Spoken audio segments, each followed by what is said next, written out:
Good morning Bengaluru to Tirupati one day devotional trip కి స్వాగతం సుస్వాగతం.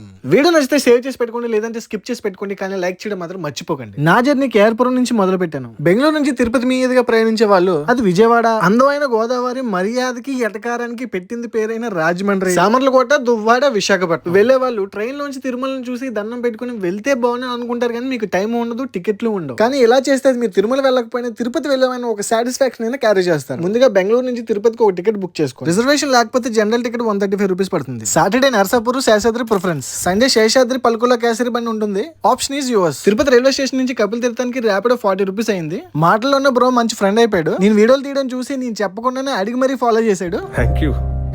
ఏం చెప్పగలను ఇంతకన్నా. కపిల్ తీర్థం దూరం నుంచి ఎంత అందంగా కనిపిస్తుందో దగ్గర నుంచి ఇంకా అందంగా ఉంటుంది.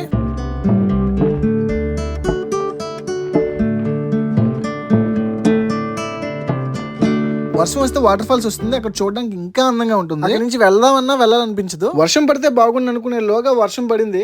అది మేఘాలు చేసిన మిరాకిల్. ఆ వర్షం కూడా ఇలా పడి అలా ఆగిందన్నమాట. ఇక్కడ డే వ్యూ ఒక ఎత్తు అయితే నైట్ వ్యూ ఇంకొక ఎత్తు. విజువల్స్ అదిరిపోతాయి. ఈ ఒక్క లొకేషన్ లోనే 4 టెంపుల్స్ ఉన్నాయి. ఆరామ్సే కవర్ చేసుకుంటే 1 అవర్ అయితే మినిమం పడుతుంది. అక్కడ ప్యాకప్ చెప్పి ఇస్కాన్ కి బయలుదేరాను. ఈసారి 25 రూపీస్ అయింది. ఇస్కాన్ టెంపుల్ కన్స్ట్రక్షన్ చేయడానికి ఎన్ని సంవత్సరాలు పట్టిందో తెలియదు, కానీ ఈ ఆర్కిటెక్చర్ చూస్తే మాత్రం చాలా బాగుంటుంది. వెళ్ళిన ప్రతిసారి ఒక డివైన్ ఫీలింగ్ వస్తుంది. రాసి పెట్టుకోండి, ఈ టెంపుల్ లో ఉన్నంత సేపు మీకు మైండ్ లో వేరే థాటే రాదు. ఒక డివైన్ పాజిటివ్ వైబ్ అయితే ఖచ్చితంగా క్యారీ చేస్తారు.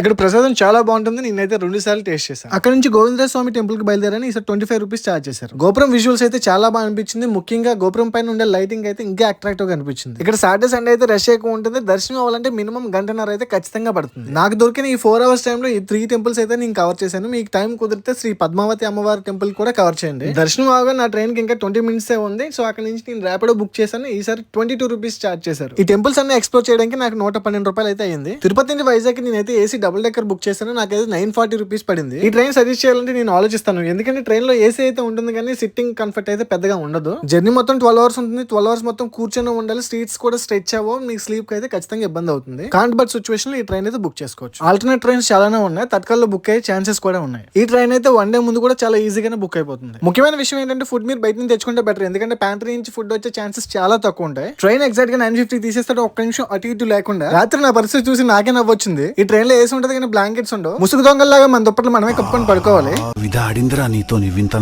జర్నీ ఎలా ఉన్నా రాజమండ్రి బ్రిడ్జ్ చూడగానే ఒక తెలియని సంతోషం అయితే వస్తుంది. 4 ఫోటోలు ఒక వీడియోలు తీసి స్టేటస్ పెట్టిందే మాకు సాటిస్ఫాక్షన్ ఉండదు. 12 గంటల సుదీర్ఘ ప్రయాణం తర్వాత నా స్టాప్ వచ్చింది. Okay bye.